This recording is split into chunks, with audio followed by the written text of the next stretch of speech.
هلو walaal soo dhawow walaal waan dhowahay magacaaga meesha ka soo hadlayso walaal magacaygu waxa weeye waa culay raagi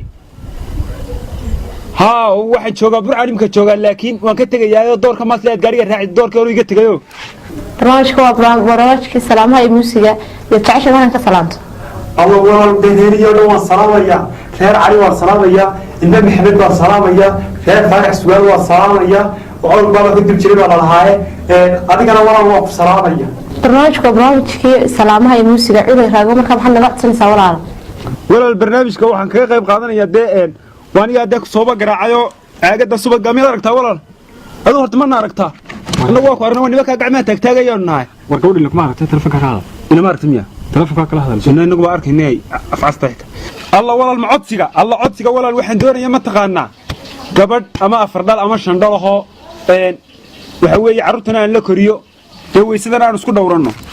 oo guurdoono meelaha xeeqsan dadarti walaal ii soo sheego waxa nin baa nafta halkan ku haysaa walaal ku dheh oo meelaha TV-ga ka yaboohi hada TV-yada ka yaboohin karayo walaalo codsiga uu ka baxsay mawduuca barnaamijka fadlan u soo noqo barnaamijkeena heestaba jeclaan inaan ku soo deeno argoy hadlaysaa waxaan ku yiri alla walaal waa runtaayo miimirigaaba iga madnaayo heesta waaban doonaya waxaad samaysaa dheer xaasidiina way diri waayeen miimiri 2GB walaal gaari soo saarayaae ada hargeysa joogo fanaaniintii arkay waxaad ku tiraahdaa heesa ugu gura culay baa soo dhigtay miimirigaas walaal ugu duuba ku dheh idinka fanaaniinta si yaqaanay soo hargeysa ma joogtid igu soo gura oo walaal hadhowna gaariga dib igu soo saara gaariga gabadhida soo baxaysa walaalo fanaaniinta sheegto ku maqlayaan saaftilayo midda labaad walaal waxaan ku weydiiyay walaal inuu gabadh casbaaba tahay oo walaal TV-ga markaad imika TV-ga ku dhex jirtaa min naqas walaal ku hayno ayna meesha ku leedahay adaaba walaal si waxa soo deetanaadaaba adiga meel lagu qabaa walaal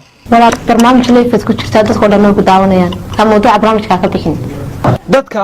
oo walaal dadka maxay naga galay leeyahay halkaas in ka haasawayna mid labaad walaal dadka dhan miyaan soo garaacay adan ku soo garaacay